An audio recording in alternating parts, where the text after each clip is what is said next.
Okay, theory लिहिली आहे, example सोडवलं नाही आहेत, एक्झाम्पल नाही सोडवले. बऱ्याचदा आपल्याला अडचण काय येते माहिती का, पेपरमध्ये आपण एक्झाम्पल सोडवतच नाही, ब्लँकच होतो.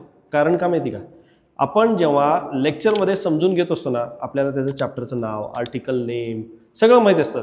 उलट अजून शिक्षक आपल्याला एलिब्रेट करून सांगतात की तो क्वेश्चन कसा हँडल करायचा आणि सोडवायचा आहे. मग आपण काय करतो, मल्टिप्लिकेशन डिव्हिजन, आणि आपल्याला वाटतं आला मला क्वेश्चन, मग ते आपण भ्रमात राहतो. आणि एक्झाम्पल जेव्हा आपण बघतो क्वेश्चन पेपरमध्ये, तेव्हा त्यामध्ये सगळे मिक्स असतात.